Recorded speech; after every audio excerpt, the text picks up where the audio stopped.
আমি কোরআনের scientific error ধরতে গিয়ে কোরআনের সৌন্দর্যে মুগ্ধ হয়েছি। আমি টিচার হতে চেয়েছিলাম, বইটা আমার অনার্স মার্কসের মতো মার্ক ছিল। আমি ছিটকে পড়ে যাই। আমার একটি ক্ষোভ জন্মে সৃষ্টিকর্তার উপরে, ধর্মের উপরে, এবং আমি জায়নামাজ ফেলে দিই। এটা হয়েছিল একটা মৃত্যু যন্ত্রণা থেকে, ডেথ থটস চিন্তা করে। আমার একটা ভাগ্না মারা গিয়েছিল। আল্লাহ, তুমি আমাকে সৃষ্টি করছো, আমি কেন মৃত্যুর মধ্য দিয়ে যাবো? আমি তোমার বলছি সৃষ্টি করতে। আইনস্টাইন তখন আমার বইটা পড়া হয়েছে, থিওরি অফ রিলেটিভিটি, আমার স্টিফেন হকিংস পড়া।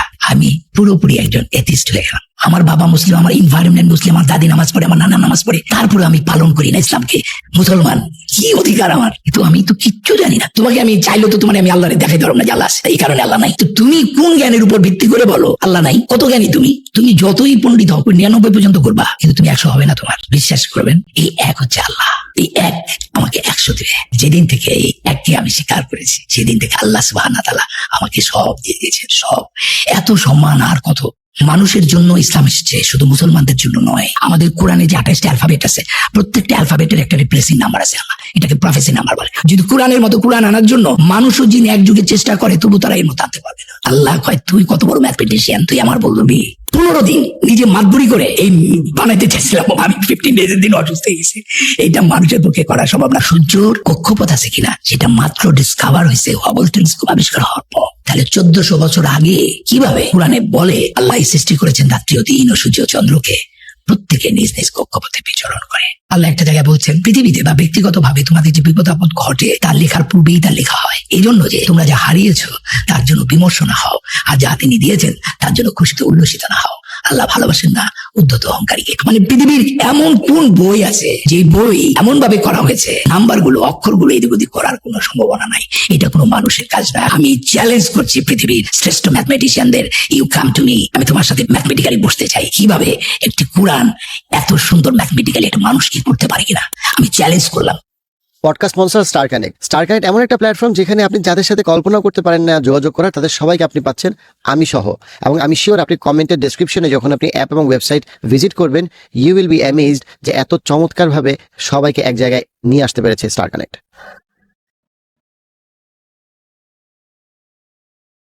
আসসালামু আলাইকুম, গাজী রাকায়েত ভাই, কেমন আছেন? মাশাআল্লাহ, আলহামদুলিল্লাহ, অনেক ভালো আছি। আলহামদুলিল্লাহ। ভাইয়া, আপনি 28টা জাতীয় পুরস্কার পেয়েছেন, আলহামদুলিল্লাহ। আমার দুটো ছবি মিলে, এবং অস্কারের রিমাইন্ডার লিস্টে গিয়েছে। হলিউডে আপনার চলচ্চিত্র অ্যাকসেপ্টেড হয়েছে কমার্শিয়ালি। চলচ্চিত্র জগতে আপনি একজন উজ্জ্বল তারকা বাংলাদেশে। সেখানে শিল্পী, শিল্প, ওই জগৎ সম্পর্কে মানুষের যেটা ধারণা যে কোরআন তাদেরকে আকর্ষণ করে না, তারা ইসলাম থেকে আগ্রহ হারায় ফেলছে অথবা আগ্রহ নাই। সেখানে ইসলাম কোরআন আপনাকে কেন এই বয়সে এসে, এখন আপনার 60 বছর বয়স, আপনাকে কোরআন এত বিস্মিত করে বা আগ্রহী করে তুললো? প্রথমে বলি, আল্লাহ যা চেয়েছেন তাই হয়েছে। আল্লাহ সাহায্য ছাড়া কোনো শক্তি নাই। আমার যা প্রাপ্তি সেটা, আমি তো একজন প্রকৌশলী, এবং আমি এই বয়সে এসে কোরআন আমাকে অ্যাট্রাক্ট করেছে এটা আমি বলবো না। আমাকে কোরআন অ্যাট্রাক্ট করেছে, আমি যদি বলি তাহলে 2002 থেকে শুরু হয়েছে প্রক্রিয়াটা। 2002 থেকে প্রক্রিয়াটা শুরু হয়েছে, কিন্তু এটা ওয়ার্ক করা শুরু করেছে 2005-06 এরকম, আমি এক্স্যাক্টলি মনে করতে পারছি না। আমি কোরআনের সায়েন্টিফিক এরর ধরতে গিয়ে কোরআনের সৌন্দর্যে মুগ্ধ হয়েছে। আমি আসলে মনে করি আমি তৈরি হইনি, আজকে আমি আপনার সামনে এসেছি তৈরি হয়ে। আমি মনে করেছি এখন আমার কথা বলার সময় এসেছে, আমি এখন কথা বলতে পারি, তাই না? তো আপনি যেটা বললেন যে আসলে শিল্পী যারা এত সুন্দর সুন্দর কাজ করে, যাদের মনটা এত সুন্দর, তার সাথে তো এই মহান শিল্পী সৃষ্টিকর্তারই ভালো সম্পর্ক থাকার কথা ছিল, কিন্তু অথচ উল্টো হয়েছে আর কি, তাই না? তো আমি আসলে সত্যিকার অর্থে আমি একটি মুসলমান পরিবারে জন্মগ্রহণ করেছি। আমার বাবা 64 বছর বয়সে মারা গিয়েছেন। উনি নামাজ পড়তেন 5 ওয়াক্ত, এবং আমি একটি মুসলিম ঘরে জন্ম নেওয়ার পরে আমি অঙ্কের সবসময় খুব কাছে ছিলাম, মানে উদাসীন ছিলাম। ক্লাস 7 অঙ্ক 5ও পেয়েছি, কিন্তু ক্লাস 8-এ গিয়ে মিরাকলি আমি অঙ্কতে 84 পেয়ে যাই, আমি স্কুলে ফার্স্ট হয়ে যাই। এই যে আমার অঙ্ক আমার খুব প্রিয় একটি সাবজেক্ট, তো যে কারণে আমি পড়ালেখায়, আমি খুব ছোটবেলাতেই খুব পারফরমেন্স টেন্ডেন্সি ছিল আমার, এই পড়ালেখা থেকে ঝোঁক ছিল না। আমি পড়ালেখায় মনোনিবেশ করলাম, করার পরে যেটা হলো আমি স্কুলে ফার্স্ট হলাম, ম্যাট্রিকে 5টা লেটার নিয়ে ফার্স্ট ডিভিশন পেলাম, আমি নটরডেম কলেজে চান্স পেলাম, আমি চিটাগাং মেডিকেল কলেজে ভর্তি হলাম, আমি বুয়েটে 120 জনের মধ্যে আমার মেরিট লিস্ট ছিল, আমি ঢুকলাম, এবং আমি প্রচুর এঘেট ছিলাম, পড়ুয়া ছিলাম, পড়তাম, কিন্তু নামাজ পড়তাম, রোজা রাখতাম, মসজিদে দিতাম। এটা আমার বাই বোন একটা ঘটনা ঘটেছে, কিন্তু ঘটনাটা ঘটে যায় বুয়েটের একটা প্রিপারেটরি লিভে পরীক্ষা 3 দিন আগে আমার একটি দর্শন, একটি চিন্তা আমাকে লন্ডভন্ড করে দেয়। এরপর থেকে আমি টিচার হতে চেয়েছিলাম, বুয়েটে আমার অনার্স মার্কসের মতো মার্ক ছিল।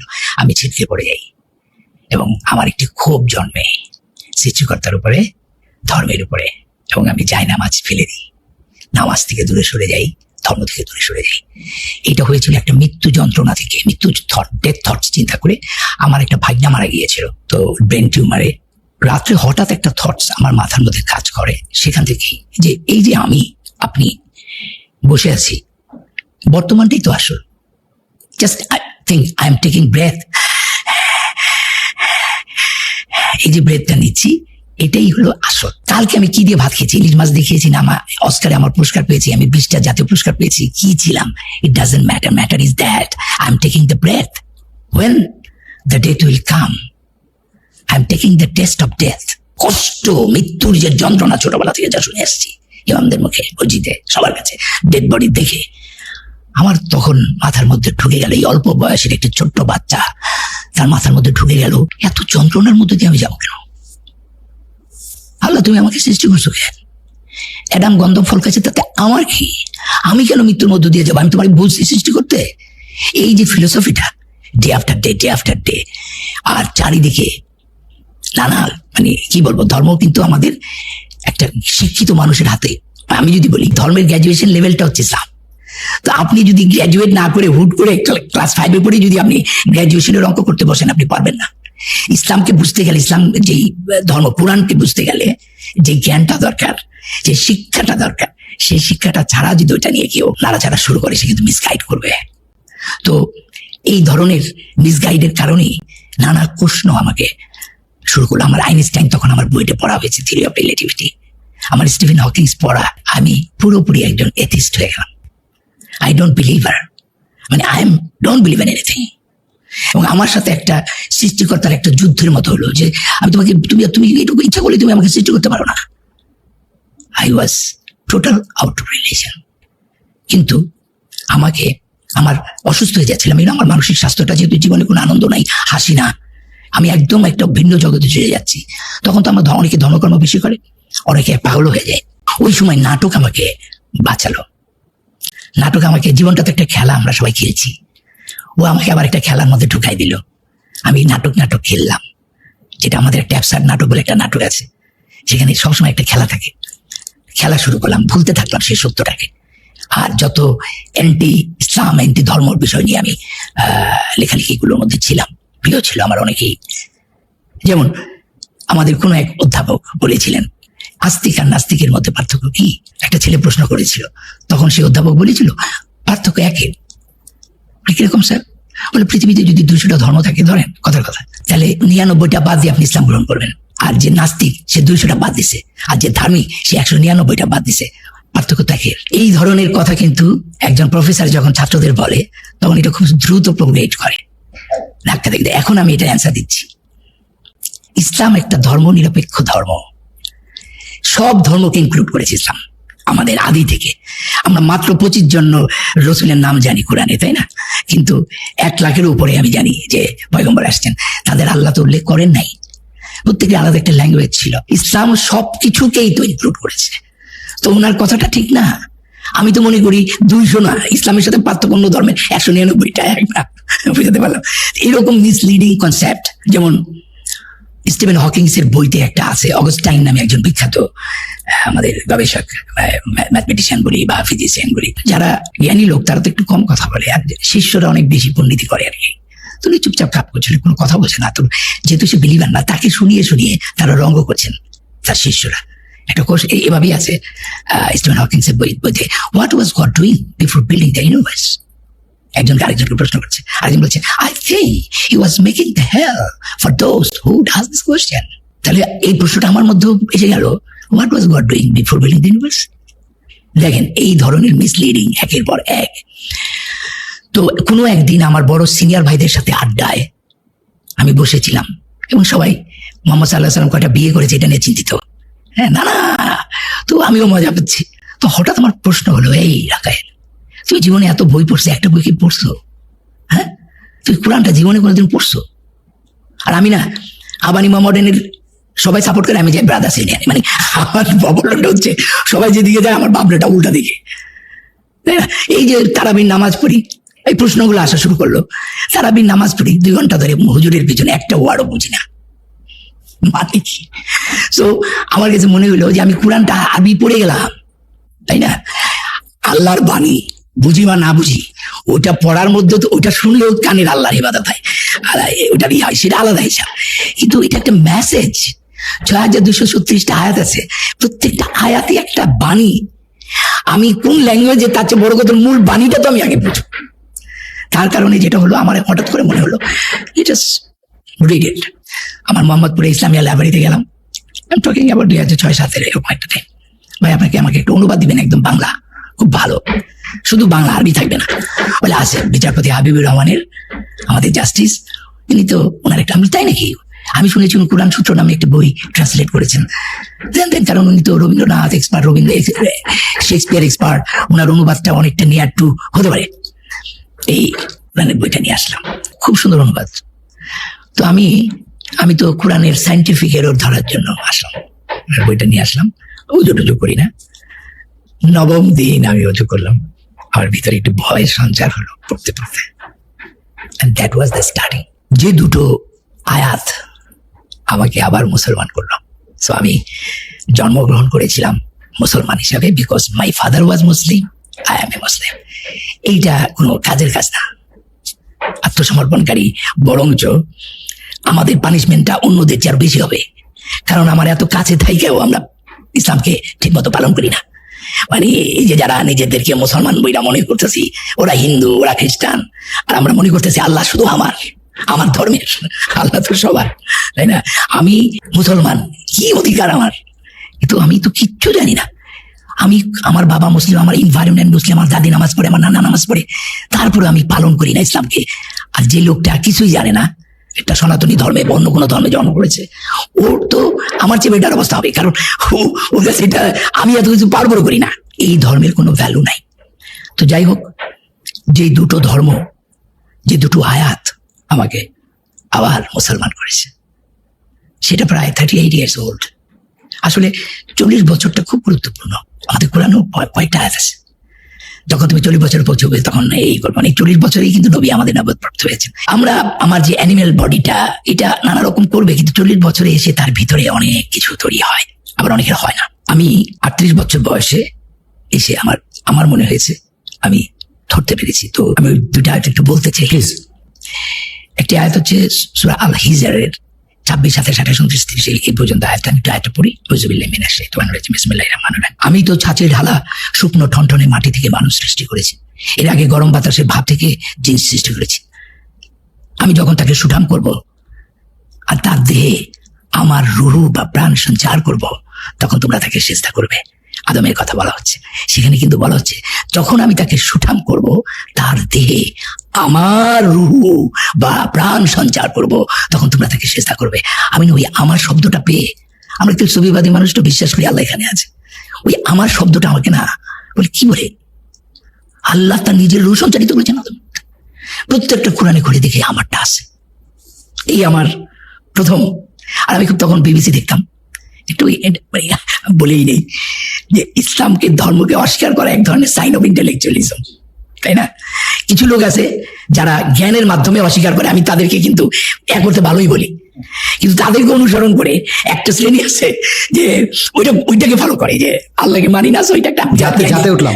আমি অনেক জ্ঞানী মানুষ, ওইটা আমার পছন্দ না আর কি।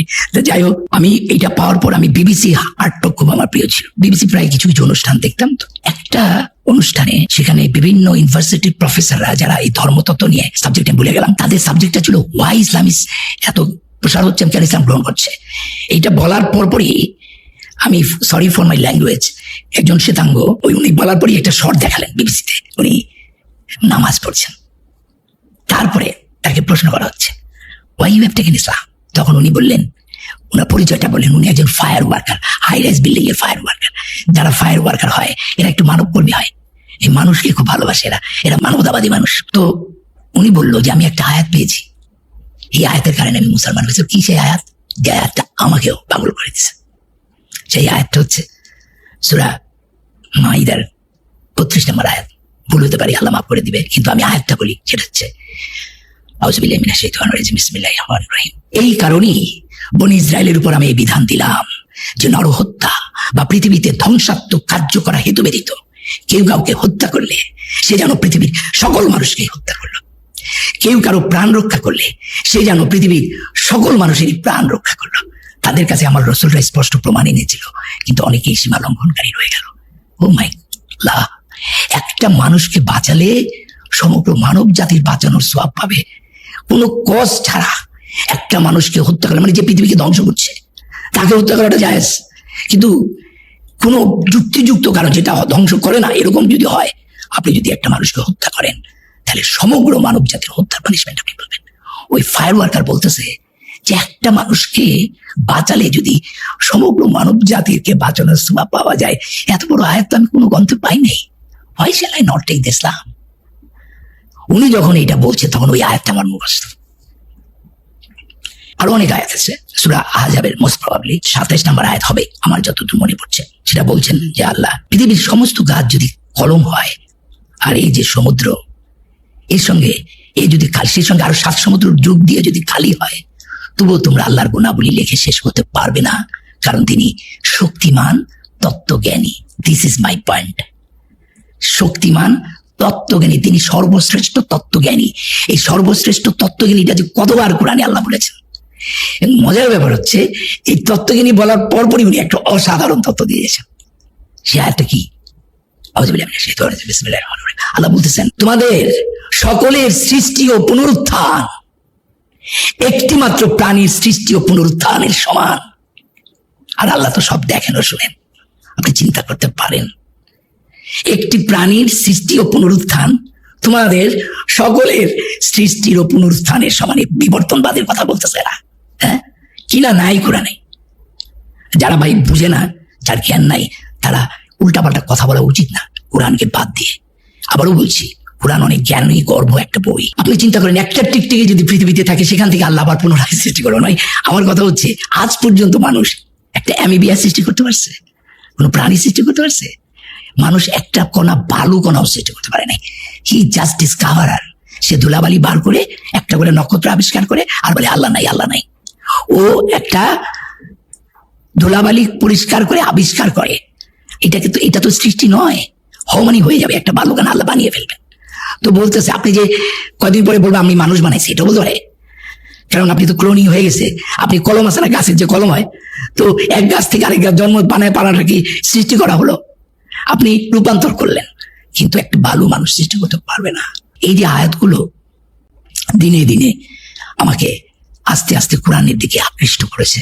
যেমন বিগ ব্যাং তত্ত্ব, মহাসংকোচন তত্ত্ব।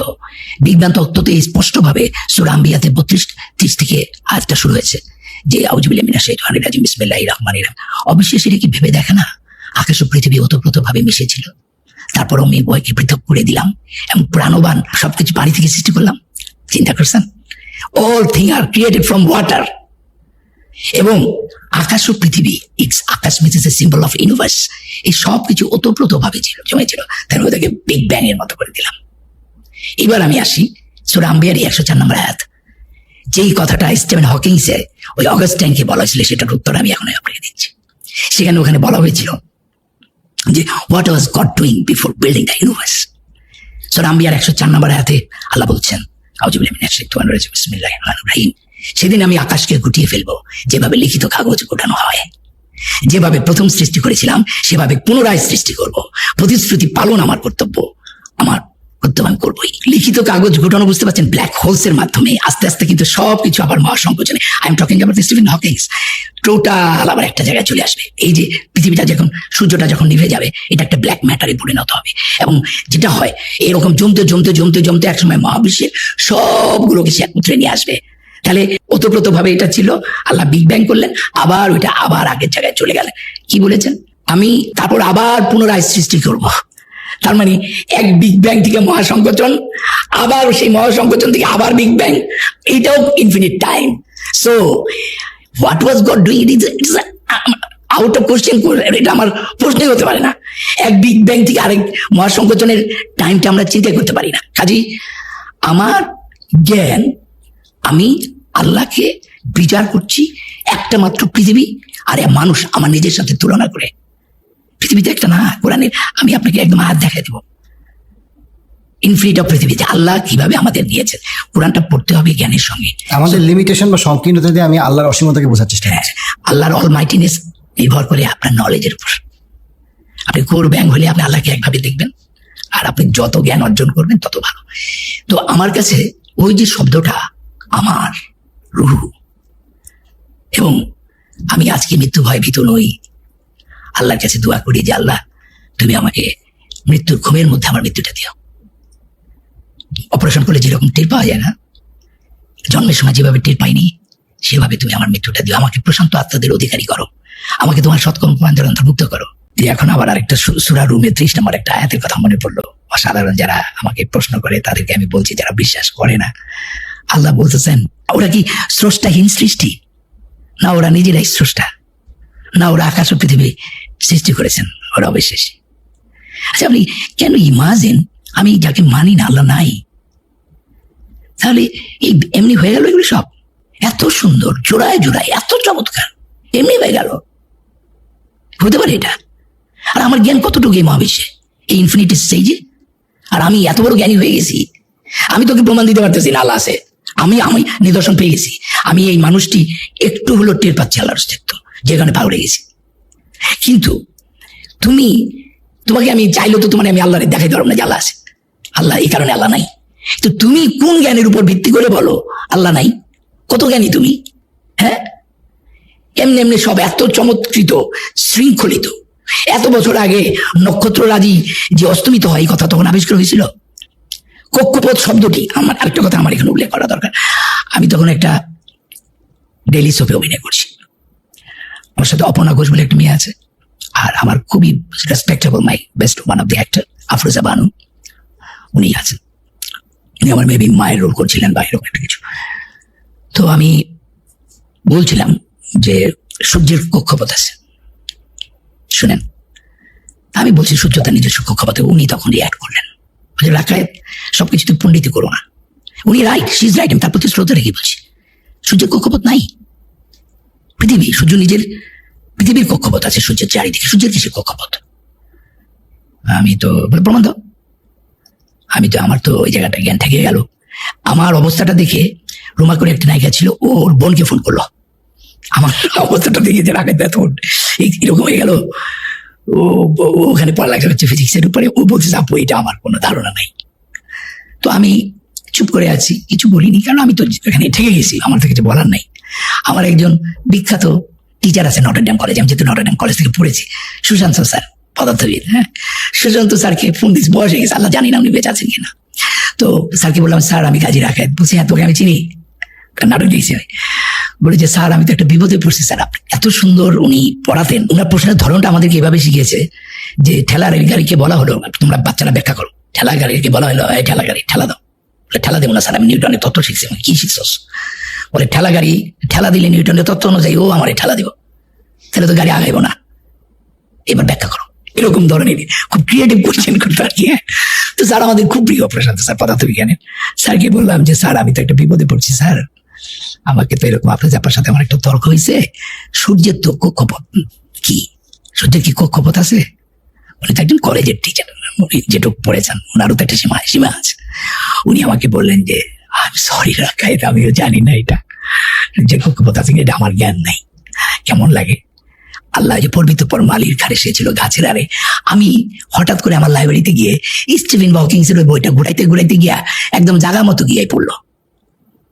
ওখানে পেলাম হবল টেলিস্কোপের কথা। মাত্র 90 বছর হয় নাই বা 100 বছর হয় নাই, হবল টেলিস্কোপ আবিষ্কার হয়েছে। যেই দিন থেকে হবল টেলিস্কোপ আবিষ্কার হয়েছে সেই দিনই আবিষ্কার হলো যে পৃথিবী সূর্যের কক্ষপথ আছে। অর্থাৎ আমরা দেখবেন এই যে স্পাইরালের মতো যেটা ছায়াপথ, আমাদের যে সূর্যের পরিবারগুলো, ওই যে ইঞ্জিনিয়াররা যেটা রড এরকম আর কি, এটা স্পাইরাল একটা ফর্ম আছে। প্রত্যেকটা সূর্য একটা কক্ষপথে ঘুরে। আমাদের যে সূর্যটা, সেই সূর্যটা 1.5 কোটি আলোক বছর পর আবার আগে চলে আসে। সুবহানাল্লাহ। আজকে বলেন তাহলে, আমি আফরোজাবাকে বলেছিলাম কারণ কোরআনে বলেছিল যে আল্লাহ সৃষ্টি করেছেন রাত্রি ও দিন ও সূর্য চন্দ্রকে, সূরা আম্বিয়ার। প্রত্যেকে নিজ নিজ কক্ষপথে বিচরণ করে। এইটাও আমাকে কোরআনকে অ্যাট্রাক্ট করার আরেকটি কারণ। গ্যালিলিও নামক একটা নাটকে আমি অভিনয় করেছি, কোপার্নিকাসকে পুড়িয়ে মারা হয়েছে, তাই না? আমি 110 বছরের একটা রোলে অভিনয় করছিলাম, গ্যালিলিও দাঁড়িয়ে আছে, আমি তাকে চিৎকার করছে বলছিলাম, পৃথিবীতে বাস করে পৃথিবীর খেয়ে পড়ে তুমি পৃথিবীকে অপমান করতে চাও, তোমাকে আমরা পুড়িয়ে মারবো। কারণ উনি গ্যালিলিও বলছিল পৃথিবীর কোনো কিছু স্থির না, মহাবিশ্বের কিছু স্থির না, এমনকি সূর্য না। কিন্তু সূর্যর কক্ষপথ আছে কিনা সেটা গ্যালিলিও বইলা যায় নাই, সেটা মাত্র ডিসকভার হয়েছে হাবল টেলিস্কোপ আবিষ্কার হওয়ার পর। তাহলে 1400 বছর আগে কিভাবে কোরআনে বলে যে আল্লাহ সৃষ্টি করেছেন রাত্রি ও দিন ও সূর্য চন্দ্রকে, প্রত্যেকে নিজ নিজ কক্ষপথে বিচরণ করে। আপনার একটা ব্যক্তিগত ফিলোসফির কথা বলতে গিয়ে 1 এবং 99 কথা, 1 এবং 99 কথা যেটা বলছিলাম, যে সেটা হচ্ছে যে আমার কাছে দেখুন আমি ফার্স্ট হয়েছি নটরডেমে, আমার প্রায় অনেক ভালো মার্ক ছিল, আমার 800 মার্ক ছিল। আমার স্ট্যান্ড হয় না, কারণ আমার হাতে লেখা খুব খারাপ, আমি লিটারেচারে খুব পড়ছিলাম, ইংরেজিতে খুব খারাপ ছিল।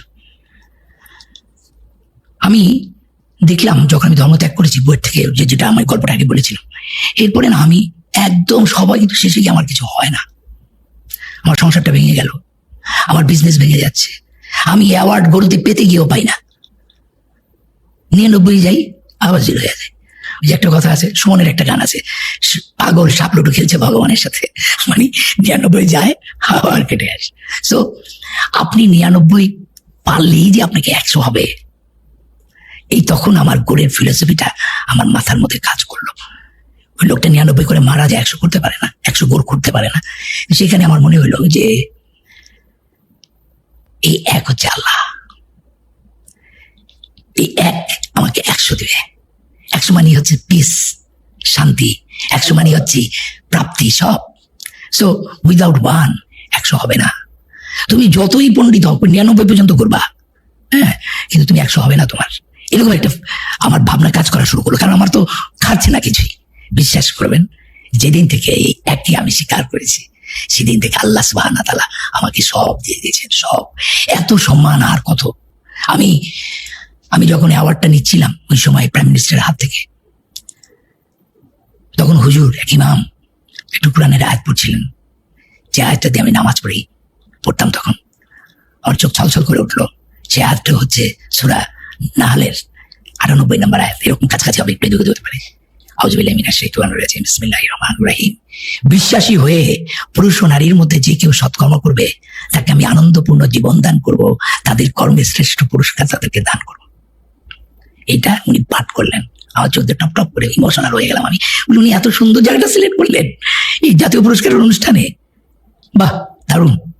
তো আমি মনে করি আমার যে মুদ্রা কথা, আমার হয়তো ব্যাংক ব্যালেন্স নাই, হয়তো আমার গাড়িটা ভাঙা, 25 বছর 20 বছর একই গাড়ি চালাই, হয়তো আমার জুতাটা খুয়ে গেছে, হয়তো আমি সাদা এই ড্রেস ধারণ করেছি, এটাও একটা কারণ আছে।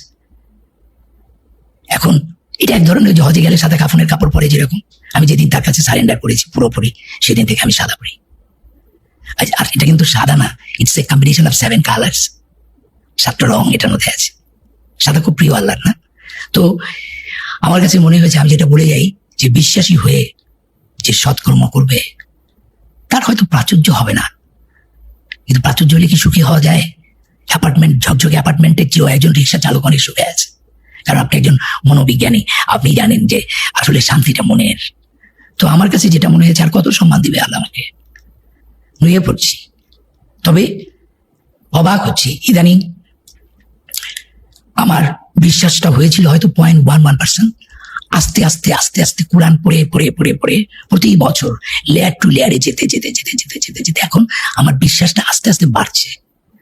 এই বাড়াটা কোরআন ছাড়া সম্ভব নয়। কোরআন এবং গণিতের মধ্যে অনেক সুন্দর কিছু সামঞ্জস্যপূর্ণ বিষয় চিন্তা করেন, গবেষণা করেন, যেটা সম্পর্কে আমাদের শিক্ষিত সমাজ একেবারেই জানে না। তো কিভাবে এটা আপনার শুরু হইলো? মানে কেন কোরআনের বিস্ময়ে জায়গায় আপনি গণিতকে কিভাবে মিলাইলেন, এবং সেখানে আপনি যদি কিছু আমাদের কিছু উদাহরণ দেন যে কেন কোরআনের একটা গাণিতিক ভাষা অথবা কোরআনের একটা গাণিতিক অলৌকিকতা আপনাকে মুগ্ধ করলো? রাইট, এটা খুবই গুরুত্বপূর্ণ। আমি যখন কোরআনের সৌন্দর্য দিয়ে আকৃষ্ট হচ্ছিলাম, তখন আমি গণিতের দিকে যাইনি। আমি তখন কিছু সুন্দর সুন্দর ভার্স ফিলোসফিক্যালি আগাচ্ছিলাম। করোনার সময়, আমি করোনা আক্রান্ত হয়েছিলাম, করোনার সময় 2টা সংখ্যা, একটা 7 আর একটা 19। 1974 থেকে 84 এরকম জায়গা পর্যন্ত সাতের যে মহত্ব, যেমন সূরা ফাতিহার 7, তারপরে 7টা আকাশ, 7টা মহাদেশ, তাই না, 7টা রং, এই যে সাতের যে চমৎকার, আপনি সূরা ফাতিহার 7-এর যে ম্যাথমেটিক্যাল মানে অঙ্ক আছে, এটা আপনি পাগল হয়ে যাবেন। 7 নিয়ে গবেষণা করে ফেলেছে রিসার্চাররা। 19 যে সংখ্যাটা, যেটা কোরআনের মধ্যে থেকে আল্লাহ বলতেছেন 30 নম্বর আয়াতে যে 19 জন দেহরক্ষী থাকবে, ফেরেশতা থাকবে দুজকের, এই 19 সংখ্যার মধ্যে চিন্তাশীলদের জন্য করা গেছে। তো 19 নিয়েও অনেক গবেষণা হয়েছে এবং 19 অসাধারণ। এটাও সূরা ফাতিহা 7 আর 19-এর রিসার্চাররা গত 74 থেকে এটা নিয়ে কাজ করেছে। আমি গোল্ডেন রেশিও 1.618, এটা না ক্যামেরার রেশিও আছে 1.6, গোল্ডেন রেশিও তো এটা বলে শেষ করা যাবে না আজকের এই সেশনে। এইটা খুব রিসেন্টলি আবিষ্কার হয়নি। কোরআনের মধ্যে যে গোল্ডেন রেশিওটা আছে, দেখেন 1.618, এটা নবীর সময় ছিলই না, শূন্য ছিল না তখন। শূন্য হয়েছে আরো এক ইন্ডিয়ান পণ্ডিত এটা আবিষ্কার করেছেন অনেক পরে। শূন্য আমাদের ম্যাথমেটিক্সকে একটা কমপ্লিটনেস আনছে, কিন্তু শূন্য ছাড়া ম্যাথমেটিক্স হবে না, এটা ভুল। ওই সময় শূন্য ছিল না, কিন্তু 1.618 পয়েন্ট সামথিং, এটা তো নবী করিম সাল্লাল্লাহু আলাইহি ওয়াসাল্লাম ছিল না। কিভাবে কাটায় কাটায় এগুলো মিলে যাচ্ছে। কোরআনের মধ্যে যেমন ধরেন 786, 786, এই 786টার একটা মহত্ব আছে। এটা কিন্তু যে এটাকে অ্যাবজাক্ট ভ্যালু বলে বা জিওমেট্রা ভ্যালু বলে। আমাদের কোরআনে যে 28টা অ্যালফাবেট আছে, প্রত্যেকটা অ্যালফাবেটের একটা রিপ্লেসিং নাম্বার আছে। আল্লাহ এটাকে প্রফেসি নাম্বার বলে। আল্লাহ এই নাম্বারটা দিয়েছেন কোন আরবিক ল্যাঙ্গুয়েজটার সাথে সাথে। এখন মজার ব্যাপারটা হচ্ছে যে এই গোল্ডেন রেশিওটা সূরা ফাতিহার মধ্যে আছে। কিভাবে? ধরেন আমাদের মানে সূরা, আমি যেটা গবেষণাটা করেছি সেটা হচ্ছে যে কোরআনের প্রত্যেকটা সূরার একটা ম্যাথমেটিক্যাল ভ্যালু দেওয়ার চেষ্টা করেছি। ধরেন সূরা বাকেরার 286টা আয়াত আছে, তাহলে এটার ম্যাথমেটিক্যাল ভ্যালু হবে 2.286, যদি এটা আমি ডেসিমেলে নিয়ে আসি, ডেসিমেল ভ্যালু। সূরা আল মারিজের 44টা আয়াত আছে, কিন্তু এটা চ্যাপ্টার নাম্বার হচ্ছে 70, তাহলে এটা আমরা বলতেছি 70.44। এখন কোনোটায় কোনো আয়াত, যে আয়াতগুলোর বেশি, যেমন ইমরানে বেশি, সূরা নাসে বেশি, কিন্তু সূরা আল ফালাক বা সূরা নাসে কিন্তু আয়াত সংখ্যা কম, সূরা ইখলাসে তো আরো কম, তাই না, বা সূরা যাই হোক কাউসারে তো মাত্র 3টা আয়াত। তাহলে ওই 3টা আয়াতের ডিজিটাল ভ্যালুটা আর দশমিক ভ্যালুটা কিন্তু সূরা বাকেরার এক না, বুঝতে পারছেন, আলাদা। তার পজিশন অনুযায়ী বার করলাম, তার মানে এইভাবে আমি সূরাগুলো বার করলাম। করার পরে তাহলে কোরআনে টোটাল 114টা সূরার মধ্যে 2টা সূরাতে বিসমিল্লাহ নাই। 1 নম্বর সূরা তওবায় কোনো বিসমিল্লাহ নাই, 9 নম্বর চ্যাপ্টার। আর সূরা ফাতিহার যে বিসমিল্লাহটা আছে, সেই বিসমিল্লাহটা, এটা আমার কথা না, রিসার্চারদের কথা, সূরা ফাতিহাটা বিসমিল্লাহটা 7টা আয়াতের ভেতরে, ঠিক আছে। তার মানে 112টা বিসমিল্লাহ।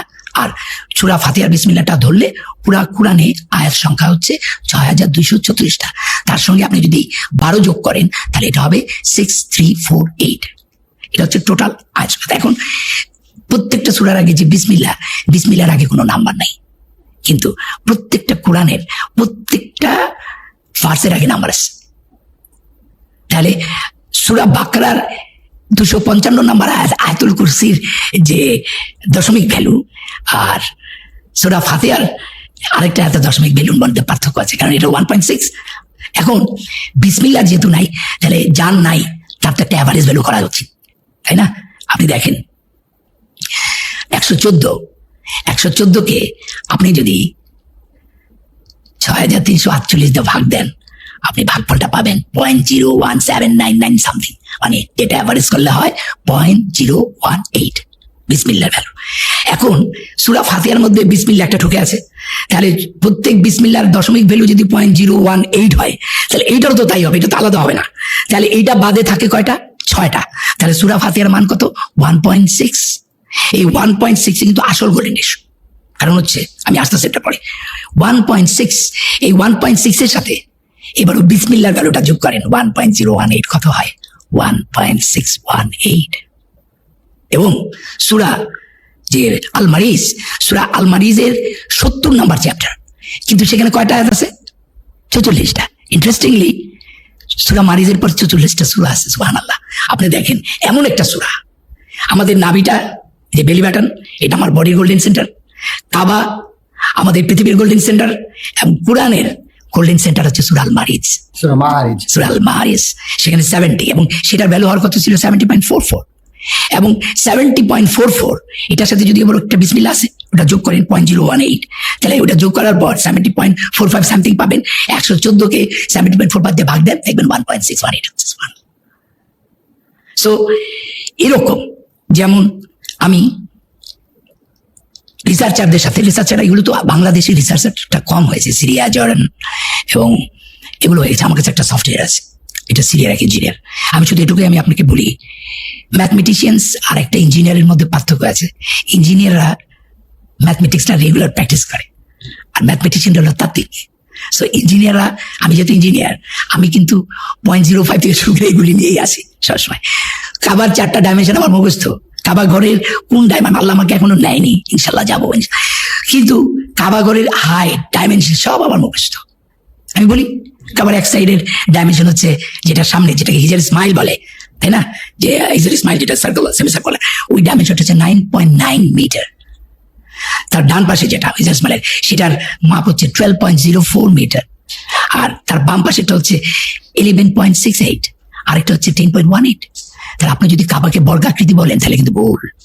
এই 4 রকমের মাপই এমন, কাবা শরীফের সমস্ত মাপগুলো যোগ করার পর কাটায় 114 হচ্ছে। শুধু কোরআনে না, এই ম্যাথমেটিক্যাল বিউটিটা আমাদের কাবা শরীফের মধ্যে আছে, মানুষের মধ্যে আছে। এবং আমি অবাক হবেন, কোরআনে আমাদের নবী করিম সাল্লাল্লাহু আলাইহি সাল্লামের সময় যখন কোরআনটা নাজিল হয় তখন কোনো জবর জের ছিল না, এবং তখন ছিল 28টা অ্যালফাবেট।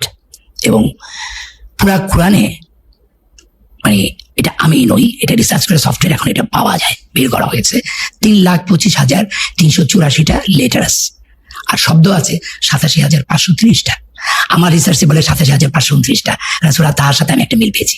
যাই হোক, 87,530টা। এখন এই যে 3,25,384টা, এটার প্রত্যেকটা লেটারের যে রিপ্লেসিং অ্যাবসার্ড ভ্যালু, সেটা যদি বসাই তাহলে যে সংখ্যাটা হয় সেটা হচ্ছে 23506,544। আর 6,236টা যে আয়াত আছে, প্রত্যেকটা আয়াতের আগে যে নাম্বারগুলো আছে এগুলো আমার সব বার করা আছে, সেই নাম্বারগুলো যদি আপনি যোগ করেন তাহলে সেই নাম্বারটা হয় 333,667। এন্ড ইন্টারেস্টিং হলো, এই 23506,544কে আপনি যদি ওই 333,667 দিয়ে ভাগ দেন তাহলে হয় 70.45 সামথিং, যেটা ওই সূরা আল মারিজের সমান নাম্বার, এবং যেটাকে 114 দিয়ে ভাগ দিলে হয় 1.618। গাইনের আপনার ডিজিটাল অ্যাবসার্ড ভ্যালু হচ্ছে 1000, তাই না? তাহলে 50টা গাইনে গতি করলে তো আপনার গোল্ডেন এসে হবে না। মানে পৃথিবীর এমন কি কোন বই আছে যে বই এমন ভাবে করা হয়েছে যে নাম্বারগুলো, অক্ষরগুলো এদিক ওদিক করার কোনো সম্ভাবনা নাই। এটা কোনো মানুষের কাজ নয়। আসলে আমার প্রায় 100-র অধিক অবজারভেশন বেরিয়ে গেছে এই করোনার পর থেকে। আমি ম্যাথমেটিক্যালি একটি গবেষণা করছি। আমার একটা স্বপ্ন আছে, ইনশাআল্লাহ আল্লাহ যেন আপনাদের সহযোগিতায় আরো সবার উদ্দেশ্যে একটি গবেষণা কেন্দ্র করা, সেটা হচ্ছে কোরআনের ও কাবার গাণিতিক গবেষণা কেন্দ্র। আমি শুধু ম্যাথমেটিক্সই থাকতে চাই, আমি তর্কে যেতে চাই না, বুঝছেন? মানবিক বিষয়গুলো তো খালি তর্কাতর্কি করে, একজন আরেকজনের সাথে ডিফাইট করে, তুমি এটা মানি না সেটা মানি। আরে কত ভাগ, আমাদেরই তো কত ভাগ, অঙ্কে কোনো ভাগ নাই, সরল অঙ্ক এক লাইনে যেতে হবে। সো আমি অঙ্কেতে আসি। আমি আপনার এই অনুষ্ঠানের মাধ্যমে এক্সপোনেনশিয়াল লগারিদম থেকে শুরু করে আমি চ্যালেঞ্জ করছি পৃথিবীর শ্রেষ্ঠ ম্যাথমেটিশিয়ানদের, you come to me and tell me. আমি তোমার সাথে ডিবে ম্যাথমেটিক্যালি বসতে চাই যে কিভাবে একটি কোরআন এত সুন্দর ম্যাথমেটিক্যালি একটা মানুষ কি করতে পারে কিনা। আমি চ্যালেঞ্জ করলাম। আমাকে একজন শিল্পী ভাবলে হবে না, আমি একজন ব্রিটেন নটর ডেমে সারা জীবন অঙ্কতে 100তে আল্লাহর রহমতে 99-100 পেয়েছি। সো আমি অঙ্ক আমার মেডিটেশন, অঙ্ক আমি ভালোবাসি। আমি পৃথিবীর সমস্ত ম্যাথমেটিশিয়ানদেরকে আহ্বান জানালাম, you come to me and tell me. Chemistry, physics তো রয়েই গেছে, সেগুলি তো রয়েই গেছে। একটা কথা আমার এখন কেমিস্ট্রির কথা বলার পরে মনে পড়ে গেল, যারা সায়েন্সের ছাত্র তাদেরকে আমি বলছি, অ্যাবসার্ড ভ্যালু না বুঝলে জিওমেট্রা ভ্যালু হিব্রু ভাষায় ছিল। হিব্রু ভাষায় 27টা লেটার ছিল, অ্যালফাবেট ছিল, আমাদের 28টা। আপনারা জানেন যে অ্যাটমিক নাম্বার কাকে বলে? অ্যাটমিক নাম্বার হচ্ছে নাম্বার অফ প্রোটন। প্রোটনের সংখ্যাই অ্যাটমিক নাম্বার। একটা পার্টিকেলের অণুর মধ্যে প্রোটন আর নিউট্রন থাকে, ইলেকট্রন তো মাইনাস, ওটার কোনো ভর নাই। নিউট্রন আর প্রোটন সমান থাকে, আর একই ম্যাটার কিন্তু অনেক রকমের ফর্ম আছে, যেমন আয়রনের 3-4টা ফর্ম আছে, তাই না? ওই প্রোটনটা একই থাকে, প্রোটন যদি চেঞ্জ হয়ে যায় তাহলে ওই ম্যাটার চেঞ্জ। আর নিউট্রনটা এদিক ওদিক হয়। মনে করেন আয়রন, এটা দিয়ে আমি বোঝাই। আয়রন আমাদের একটা সূরা আছে, সেই সূরাটার নাম আল হাদিদ, 57 নাম্বার চ্যাপ্টার। এখন এই যে পৃথিবীর কেন্দ্রে কি আছে? লোহা, একদম গলিত লোহা। এবং এই লোহাটা কিন্তু বিগ ব্যাং এর সময় হিলিয়াম প্রসেস হয়ে হয়ে কিন্তু এই লোহাটা আসছে। লোহাটা কিন্তু বলে না বাইরে থেকে আসছে, বাইরে থেকে আল্লাহ কি লোহা পাঠাইছে নাকি? এইটা ওই বিগ ব্যাং এর সময় সেন্টারেই লোহাটা আছে। আমার কথা হলো, পৃথিবীর কেন্দ্রে যে লোহা আছে এটা কি নবী করিম সাল্লাল্লাহু আলাইহি ওয়াসাল্লাম তখন জানতেন? জানা সম্ভব ছিল ওই সময়? কিন্তু উনি 114 একদম সেন্টারে 57 নাম্বার চ্যাপ্টারটা কি হলো? লোহা, আয়রন। পৃথিবীর সেন্টারেও আয়রন, কোরআনের সেন্টারে। ও আচ্ছা আচ্ছা, এটা কোইন্সিডেন্স, সব কোইন্সিডেন্স। এরপরে আসি, এরপরের স্টেজটা আসি। আপনার সূরা এই আল হাদিদের আপনি যদি 26টা, মানে আমি যদি অ্যাবজার্ভ ভ্যালুটা না বুঝি, যেমন হাদিদ, হার অ্যাবজার্ভ ভ্যালু 8, দাল 4, আর ইয়া আর আরেকটা দা, তাহলে কত হলো? 8 4 12, 12 আর 10 22, 22 আর 4 26। হাদিদের অ্যাবজার্ভ ভ্যালু 26, লোহার অ্যাটমিক নাম্বার 26। এটাও কোইন্সিডেন্স। শুধু কি তাই? সূরা, আপনারা যারা সায়েন্সের তাদেরকে বলছি, আল হাদিদ এটার মানে হচ্ছে দা আয়রন, আল মানে দা আয়রন। তাহলে 26, ঠিক আছে 26, আর আলিফ হচ্ছে 1, লাম হচ্ছে 30, কত হয়? 26 আর 31 57। আল হাদিদ অ্যাবজার্ভ ভ্যালু 57। সো এটাও কোইন্সিডেন্স। নাও আরেকটি মজার ব্যাপার যেটা খুবই আমাকে আলোকিত করেছে, সেটা হলো যে ধরেন আইসোটোপ, যারা সায়েন্সের ছাত্র তারা জানবেন, you know, I think you also an engineer. Isotope is the weight of the particle, না? নিউট্রন আর প্রোটনের ওয়েট। এখন এই লোহার 7 ধরনের লোহা আছে পৃথিবীতে, তার মধ্যে 4টা লোহা পার্মানেন্ট ফর্ম, যেমন নিকেল টিকেল এরকম অনেকগুলো আছে, আর 3টা লোহা 2 বছরের মধ্যে নিউক্লিওথিসিস বলে, এটা অন্য ম্যাটার হয়ে যায়। একটা ফর্ম আছে ওটা মনে হয় 2-3 মাস থাকে, আরেকটা 2.5 বছরের মধ্যে শেষ হয়ে যায়। মানে পার্মানেন্ট ফর্ম হচ্ছে 4টা লোহার। এই 4টা লোহার নিউট্রন প্রোটনের যে আইসোটোপ মাপা হয়েছে, কোনোটা পাওয়া গেছে 58, কোনোটা 60, কোনোটা 61, কোনোটা 54। এই 4টাও লোহার অ্যাভারেজ আইসোটোপ হচ্ছে 57। এটাও কোইন্সিডেন্স। এবং সবচেয়ে সবচেয়ে ইম্পর্টেন্ট আরেকটি সূরা আমি আপনাদেরকে বলছি, সেটা হচ্ছে সূরা আল ফুরকানের, যেটা নাম্বারটা একটু এদিক ওদিক গন্ডগোল হয়, আমার মনে থাকে না। সেখানে আল্লাহ বলতেছেন, আর তিনি প্রবাহিত করেছেন 2টো সাগর, যার একটির পানি সুমিষ্ট ও সুপেয়, অপরটির পানি লবণাক্ত ও বিস্বাদ, বুক জ্বালা করে। আর 2-এর মাঝে রেখে দিয়েছেন এক ব্যবধান, এক অনতিক্রম্য বাধা। ভাই প্রিয়, আপনার মাধ্যমে আমি দর্শকদেরকে বলছি, ইউটিউবে সার্চ দেন, আপনি 2টা সমুদ্রের, এই যে মিষ্টি 2টা সমুদ্রের মাঝখানে একদম ভিডিও আছে, একদম একটা ব্যবধানটা বোঝা যায়। কিন্তু এইটা তো নবী করিম সাল্লাল্লাহু আলাইহি সাল্লামের সময় নাবিকরা এসে তারে বলছে, তিনি সেইটা শুনে লিখছেন, তাই তো? এটা তো সবাই বলবেন যে আর 2-এর মাঝে রেখে দিয়েছেন এক ব্যবধান, এটা তো। কিন্তু এর পরের লাইনটাই হচ্ছে ডেঞ্জারাস। আর তার মধ্যে 2-এর মধ্যে রেখে দিয়েছেন এক ব্যবধান, এক অনতিক্রম্য বাধা। ও মাই গড, এটা মানে কি? বাধার কথা বলবেন কেন? উনি যদি শূন্যই লিখতেন তাহলে তো ব্যবধান দিলেই শেষ, বাধার কথা কেন বলবেন? এই ব্যবধানটা হচ্ছে, যারা কেমিস্ট্রি ছাত্র তাদেরকে বলছি, এই 2টা সেলে ঘনত্বের কারণে ওখানে একটা মেমব্রেন তৈরি হয় 100 মিটার পর্যন্ত। আপনারা এখন এগুলি সায়েন্স, 100 বছর হয়েছে সায়েন্স এগুলো আবিষ্কার করছে। ওই মেমব্রেনটা অটো প্রসেসে একটার সাথে আরেকটাকে মিশতে দেয় না, একটা মেমব্রেন তৈরি হয়। তাহলে এত বছর আগে আমারে আপনি বলেন, ইজ ইট পসিবল যে এইরকম একটা অনতিক্রম্য বাধার কথা নবী করিম সাল্লাল্লাহু আলাইহি ওয়াসাল্লাম কিভাবে বলবেন? এটা কি প্রমাণ করে না it is not made by human, it's a totally divine book? এরকম শুধু সায়েন্স, তার মনোবিজ্ঞানের কথা কি বলবো, এটা তো আর বলে শেষ করা যাবে না। প্রত্যেকটা সাবজেক্টে, ফিজিক্স, রসায়ন। কিন্তু না, আমি আমার কাছে খুব দুঃখ লেগেছে, আমি অনেক হুজুরকে আমি তাদের টক শোতে দেখেছি যে কোরআনে সম্ভবত 6200 এই কটা আয়াত থাকতে পারে। সম্ভবত কেন? আরে কোরআনে আয়াত নাম্বার তো লেখা আছে, এটা কি আপনি সারা জীবন গুনতে পারেন নাই? আপনার তো এটা জানতে হবে। 6236টা আয়াত, 112টা বিসমিল্লাহ। অ্যাকচুয়ালি বিসমিল্লাহ তো 114টাই আছে। সূরা ফাতিহার একটা, আর আরেকটা হচ্ছে 27 নম্বর যে সূরাটা, সেটা হচ্ছে সূরা নামল, যে পিপলা, সেটার মধ্যে কিন্তু সুলাইমান রাদিয়াল্লাহু আনহু বিলকিস রাদিয়াল্লাহু আনহার কাছে যে চিঠিটা লেখেন, সেখানে কিন্তু বিসমিল্লাহির রহমানির রহিম এখানে আল্লাহ কিন্তু 114টা বিসমিল্লাহ রেখেছেন। তো যাই হোক, অ্যাবজাদ ভ্যালুটা জানা দরকার, কারণ এই যে আর রহমানুর রাহিম, এই আর রহমানুর রাহিমের অ্যাবজাদ ভ্যালু হচ্ছে 618। নবী করিম সাল্লাল্লাহু আলাইহি ওয়াসাল্লাম তো পরম করুণাময়, পরম দয়াময় ছিলেন, কিন্তু তিনি, আমি সূরা ফাতিহার 7টা আয়াতের মধ্যে প্রথম তো বিসমিল্লাহির রহমানির রহিম, প্রথম 3টা আয়াত হচ্ছে আল্লাহর গুণাবলী, পরের 3টা হচ্ছে আল্লাহর কাছে আমরা প্রার্থনা করছি তুমি আমাদের এটা দাও, নাকি? এই 3টা গুণাবলীর মধ্যে একটা গুণাবলী নবীরও ছিলেন। আমার নবী করিম সাল্লাল্লাহু আলাইহি ওয়াসাল্লাম পরম করুণাময়, পরম দয়াময় ছিলেন, পরম প্রশংসিত, পরম প্রশংসাকারী ছিলেন। কিন্তু এই পরম করুণাময়, পরম দয়াময় 618 সাথে আপনি যদি আল্লাহ সুবহানাহু ওয়া তাআলা এক যোগ করেন, তাহলে সেটা হয় 619। আর এই 619 হচ্ছে অ্যাবজাদ ভ্যালু অফ লা ইলাহা ইল্লাল্লাহ মুহাম্মাদুর রাসূলুল্লাহ, লা ইলাহা ইল্লাল্লাহ মুহাম্মাদুর রাসূলুল্লাহ, এটার অ্যাবজাদ ভ্যালু হচ্ছে 619। নাজিল হয়েছে তো সূরা আল নাসর, 110 নম্বর সূরা, নাকি? এই 110 নম্বর সূরাতে মনে হয় যে আয়াত সংখ্যাটা আছে, সেই আয়াত সংখ্যার সাথে আপনি যদি চ্যাপ্টার নাম্বার 110 যোগ করেন, আর সূরাতে যেই কয়টা লেটার আছে সেই লেটারের অ্যাবজাদ ভ্যালু হচ্ছে 6123। এই 6123 সাথে যদি আপনি আয়াত সংখ্যা, চ্যাপ্টার সংখ্যা যোগ করেন, তাহলে হয় 6236, অর্থাৎ টোটাল নাম্বার অফ ভার্স। যেহেতু আল্লাহ বলতেছেন যেদিন তুমি দেখবে দলে দলে গ্রহণ করছে, মানে ইসলাম যেদিন শেষ, মানে 6236 শেষ। কি ইনডিরেক্টলি, কোন ইন্টেলেকচুয়ালদের জন্য এটা আপনি বুঝতে পারছেন?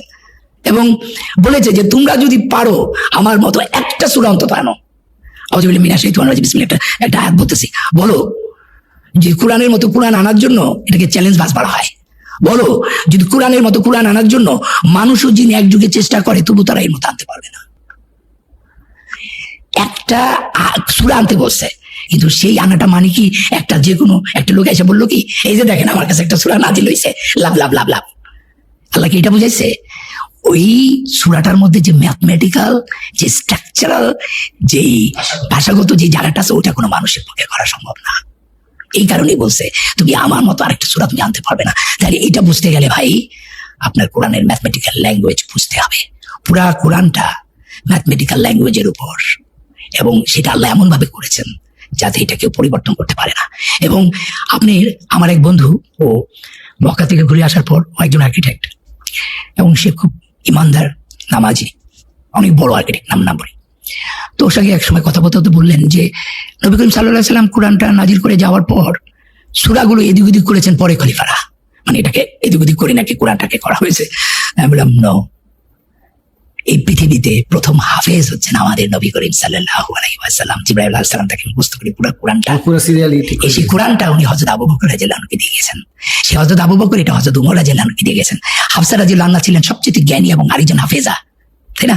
সেই কোরআনটা যখন আমাদের অনেক সাহাবীরা ধ্বংস হয়ে গেল, তারা যুদ্ধে নিহত হলো, শহীদ হলেন, তখন কিন্তু হযরত উসমান রাদিয়াল্লাহু আনহু তাদেরকে ডাকলেন, অনেককে ডাকলেন, এবং ওই যে ডাইলেক্টিক কোরআনটাকে ধ্বংস করলেন, এবং উনি মানে আমাদের হাফসা রাদিয়াল্লাহু আনহার কাছ থেকে সেই কোরআনটি নিয়ে, সেই কোরআনের সংকলন করে, কপি করে উনি আবার সেটা হাফসা রাদিয়াল্লাহু আনহা, হাফসা রাদিয়াল্লাহু আনহু অনেক অনেক সম্মানীয় একজন নারী আমাদের ইসলামে, এবং এরপরে কিন্তু কোরআনটা উনি ছড়িয়ে দিলেন। সেই কোরআনে যে কোন চ্যাপ্টারের পরে কয়টা সূরা কি, এইটা গোল্ডেন রেশিওর মাধ্যমে আমি একটু বলে দিই, তাহলে আপনি শুনতে পারবেন। সেটা হচ্ছে, আমি দর্শকদেরকেও বলছি, আপনারা একটা কাজ করবেন, কোরআনের সূরা নাম্বারগুলো এক পাশে লিখবেন, 1 থেকে 114, আর প্রত্যেকটা সূরা নাম্বারের পাশে আয়াত সংখ্যাটা লিখবেন। আয়াত সংখ্যাটা লেখার পর প্রত্যেকটা সূরার নাম্বারের সাথে আয়াত সংখ্যাটা যোগ দিবেন। যোগ দেওয়ার পরে আরো 114টা নাম্বার পাবেন। তাহলে মজার ব্যাপার কি জানেন, এই 114টা নাম্বারের 57টা জোড়, 57টা বেজোড়। শুধু তাই না, ওই জোড় সংখ্যার যোগফল যোগ করলে হয় 6236, টোটাল নাম্বার সবাস। আর বেজোড় গুলো যোগ করলে হয় 6555, 6555 করে দেখেন ভাই, তর্কের কিছু নেই। তো এই 6555 কোথা থেকে আসলো? আপনি 1 থেকে 114 যে সংখ্যা সূরা চ্যাপ্টার, এগুলো যোগ করেন, 1 এর সাথে 2, 2 এর সাথে 3, 3 এর সাথে 4, 70 সাথে 71, এভাবে যোগ করে করে আপনি 114 পর্যন্ত যদি আসেন, তাহলে সেই সংখ্যাটা হবে 6555। তাহলে জোড়াটা হচ্ছে 6236 আর বেজোড়টা হচ্ছে 6555। শুধু তাই না, আপনারা অনেক রিসার্চাররা বলবেন আরে রাখেন ভাই, এটা নবী হিসাব এটা করে থেকে গেছে। আল্লাহ কয় তুই কত বড় ম্যাথমেটিশিয়ান, তুই আমার বলবি। এর পরের যে ঘটনাটা সেটা আরো ভয়াবহ, ভেরি ভেরি ইন্টারেস্টিং ম্যাথমেটিক্যালি। এই যে যোগ করার পর 114টা যে নাম্বার পাওয়া গেল, 57টা ইভেন 57টা অড, সেই নাম্বারের আমরা যেটা করেছি রিপিট গুলো একসাথে করেছি, আনরিপিট গুলো একসাথে করেছি। 74টার মতো রিপিট আছে, এই আছে। এই রিপিট নাম্বারের যোগফল হচ্ছে 7906, রিপিট নাম্বার গুলো যোগফল, আর আনরিপিট নাম্বার যোগফল হচ্ছে 4885। এবার 7906 কে 4885 দিয়ে ভাগ দেন, it is 1.618 golden ratio. Can you imagine?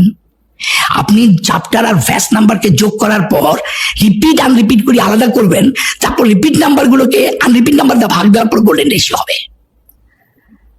আমি 15 দিন নিজে মাতবুরি করে এই বানাইতে চাইছিলাম, আমি 15 ডেজের দিন অসুস্থ হয়ে গেছি।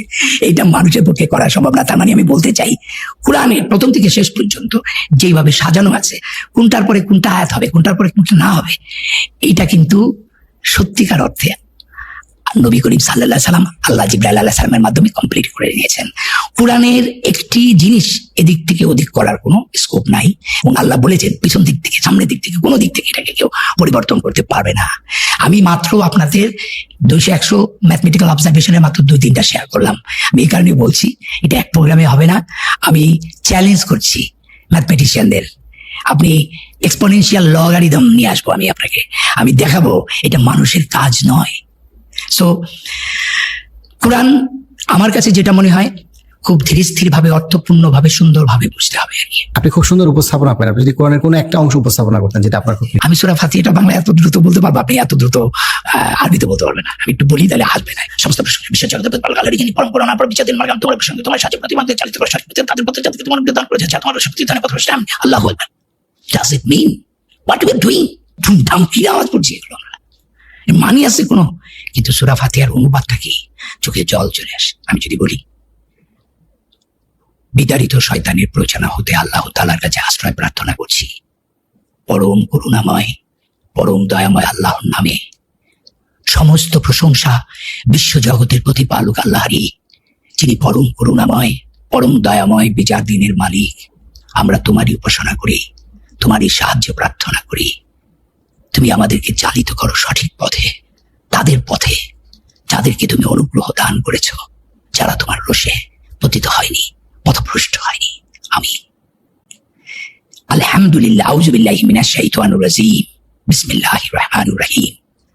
আলহামদুলিল্লাহি রাব্বিল আলামিন আর রহমানির রহিম মালিকি ইয়াউমিদ্দিন ইয়াকা না'বুদু ওয়া ইয়াকা নাস্তাঈন ইহদিনাস সিরাতাল মুস্তাকিম সিরাতাল লাযিনা আন'আমতা আলাইহিম গায়রিল মাগদুবি আলাইহিম ওয়ালাদ-দাল্লিন।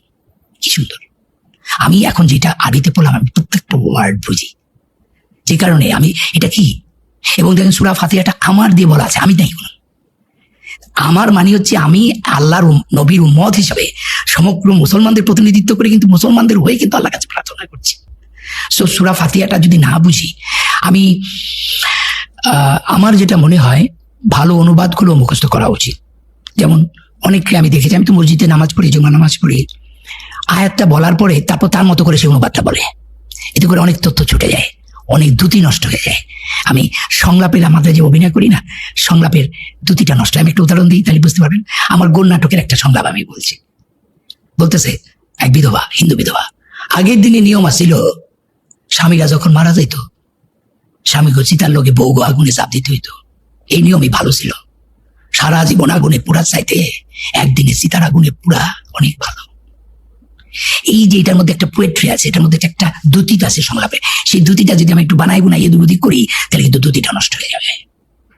ঠিক যেই অনুবাদটা, অ্যারাবিক অনুবাদটাকে কি সুন্দর হবে এরকম দ্যুতিময় তার রেখে, কাব্যময় তার রেখে অনুবাদ করেছে, সেইটা কিন্তু কাছাকাছি যাবে।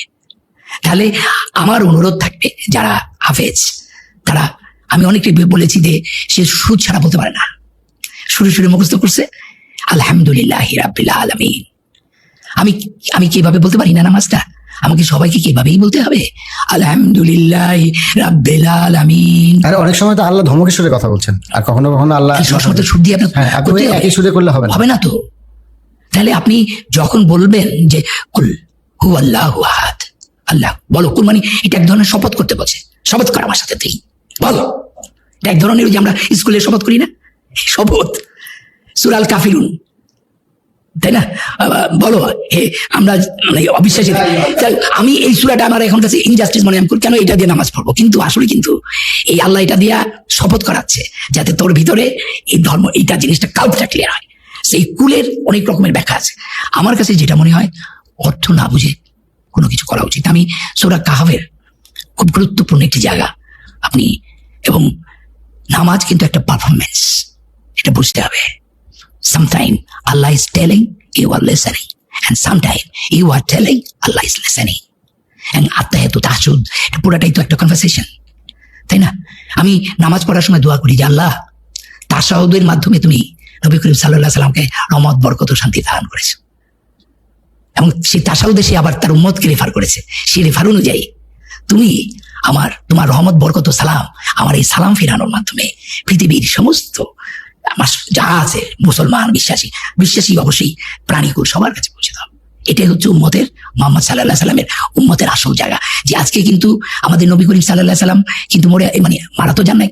আল্লাহ তো যে সূরা বাকরায় বলেছেন, পরিবর্তন এসে খালি যে যারা আল্লাহর পথে মারা যায় তাদেরকে মৃত বলো না, বলছে না সূরা বাকরায়। তো কিন্তু উনি তো এখন কর্ম করতে পারবেন না, ওনার সবই করতে পারবেন, কিন্তু উনি কিন্তু ওনার দুয়াটার কাজে লাগবে কি? উনি তো এখন অফ আছেন, কিন্তু উনি যে শ্রেষ্ঠ মত দান করে গেছেন, সে উম্মতের দায়িত্ব হচ্ছে এখন তার কাজটা করা, তাই না? এই যে সালামটা ফিরাচ্ছি আমরা না বুঝে, অনেকে বলে দুই কান্দে দুই ফেরেশতার জন্য নাকি সালাম পাঠাইছে। এটা তো আমি কি বলবো, সূরা কাহফে যেটা বলছে, হ্যাঁ সূরা কাহফের একটা খুব গুরুত্বপূর্ণ, যারা খুব অহংকারী এবং তাদের উদ্দেশ্যে আমার এই আবৃত্তিটা আমি করছি। আউযু বিল্লাহি মিনাশ শাইতানির রাজিম, বিসমিল্লাহির রহমানির রহিম। তুমি ওদের কাছে একটি উপমা বয়ান করো, দুই ব্যক্তির উপমা।